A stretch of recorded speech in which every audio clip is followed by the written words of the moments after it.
What's up, YouTube?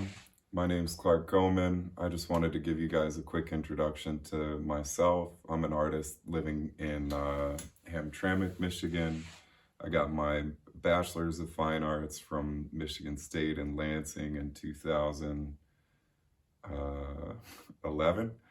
And then I stayed there and did a post-baccalaureate program in ceramics, which allowed me to build my portfolio. And then I went to grad school at Cranbrook Academy of Art in West Bloomfield. I earned my MFA in 2017, and then I moved down to Hamtramck. I bought my house here in 2018. Hamtramck is an interesting city. It's the whole world in 2 square miles. We have a huge Middle Eastern population, over 30 languages. It's densely populated. All the houses are very close together, and it's about 100% occupied. It's really popular with folks from Bangladesh and Yemen. And so I think a lot of them have moved here, not only from their respective countries, but from New York City. And you can see the landscape changing kind of rapidly. But we're in demand down here. There's also a lot of artists and musicians and different venues and things to go to at night. So it's a fun, interesting community, and I felt like it was a good place to put down roots in order to build my art practice and be connected to Detroit. So we're right next to North End. It's a quick drive into Midtown or even downtown from here, and it's also a quick drive out to the suburbs. So it's conveniently situated. It's really central. 75 runs north and south along the edge of it, and 94 just to the south. 696 isn't too far up. The Davidson Freeway comes to an end near us, and we have a beautiful skate park called the Ride at Sculpture Park. If you're into skateboarding, it's all transition, and it's one of the most unique parks here in Michigan. So when I have free time, I like to go over there and work on my axle saw. Yeah, Detroit has a thriving art scene. So every weekend I'm going to openings and networking with people, meeting other artists, and getting out. Recently, I started roller skating. There are about 6 rinks or so in the Detroit area. I could be wrong. But each rink kind of has their own sessions. And if you go to adult night at any given rink, then you will find some of the best roller skaters in the country. We have our own Detroit style of roller skating, and I can't sing my own praises at the skating skill, but I'm learning. I'm taking lessons at Northland, which is on 8 Mile, and has been around since at least the 70s, but really I don't know. So Detroit is a fun, thriving city. It's a UNESCO World Design City.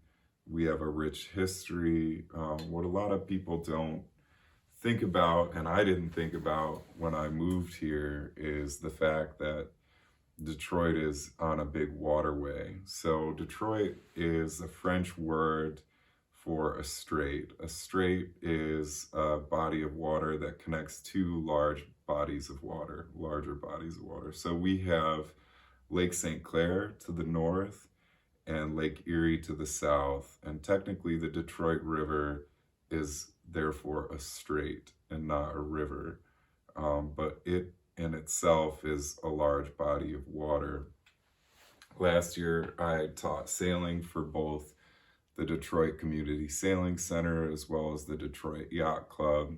So I spent the whole summer teaching kids how to sail on the river, and it has a swift current and certain dangers, and both of those were located on Belle Isle. If you're not familiar, Belle Isle is where Barbecue Becky called the cops, but also, you know, it's a beautiful state park. It's kind of where Detroiters go to the beach. There's a sort of manufactured beach on the, I guess that would be the north shore of the island. And the Detroit Yacht Club is there. As I mentioned before, the Detroit Yacht Club is one of the oldest social clubs in the country, and is kind of its own enigma.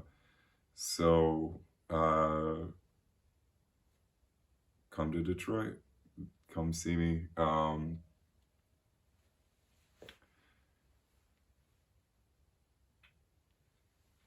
Behind me, I have two of my most recent paintings. I'm working on this series right now, or I guess I just finished it.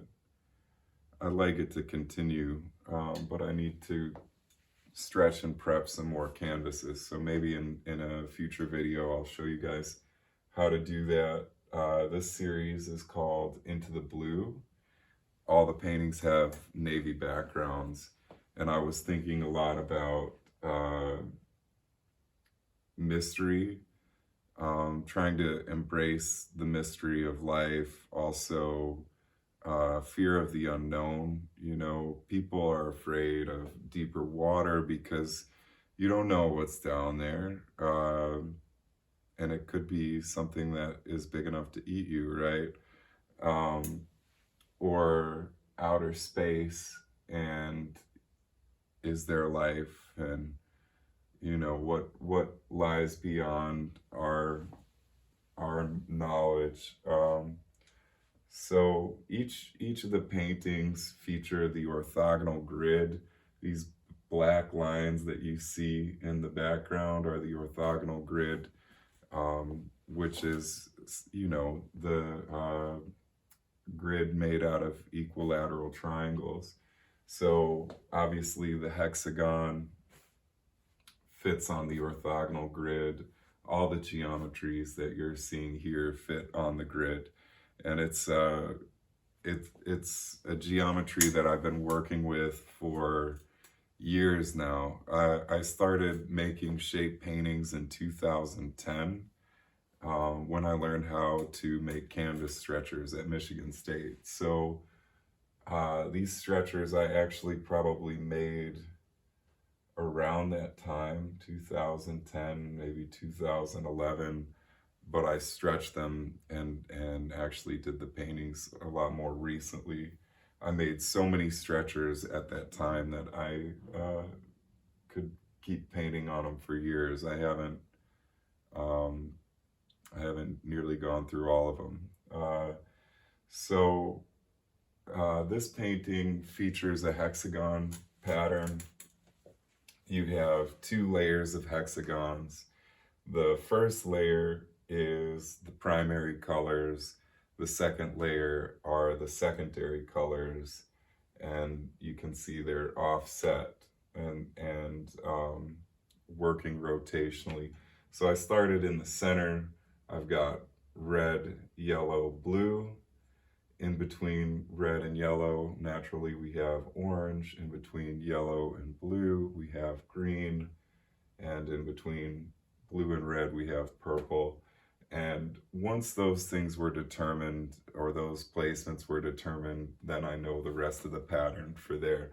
So you might not pick this out intuitively, but I'll point it out to you. You can see that the colors take a regular placement in rows. So you can see we've got this orange row, orange and red, and so on, you know, purple, yellow. Um, and so there are different relationships, color relationships that play out naturally, and it's completely regular. Um, this painting is unique compared to the other pieces in the series because it's more of a single geometry rather than a pattern. So the whole series up until this one, I was working with patterns. This happens to be hexagons. I did diamonds, trapezoids, and this one here is different. This is Metatron's cube. Metatron's cube is like a shape that contains the 5 platonic solids all in one shape.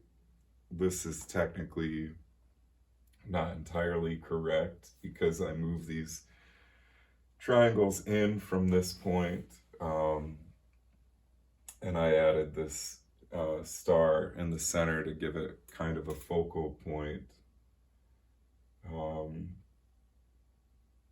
But for a long time, I've been interested in geometry, and as I mentioned, my first shape painting started in 2010, and since then I've developed my process for pinstriping, the way that I do all the lines that you see behind me, and then thinking about working in layers. So you know, if you're going to be critical, it's hard to know when to stop. You know, sometimes, especially when you're just experimenting and whatnot, things can go from being underworked to overworked, and how do you find a balance? So, for example, I had a mental debate with this piece here about, is this Metatron's cube form enough? Is there really enough going on here? And there might be somebody that says there's too much going on here. But I had that mental debate about, is it finished? You know, I think a lot of painters have this. It's like, when is it done? Is it ever done? You know, and in my first few shape paintings, I feel like I stopped too soon, like they were underworked. Like, you know, I was easily satisfied. Oh, that's enough, you know. But I've had it go the other direction. So if this one's not enough, is this one too much? Or is it missing something? So I actually did this same piece in the one before it, but I switched the layers. So I had the primary colors on top, and then I had this Star of David form in the background, repeating once inward. So that piece, I felt like, oh, it's too much. I just want to focus on the pattern. But then when I saw, so I made this one, right? I just focused on the pattern. I didn't put the star in the background.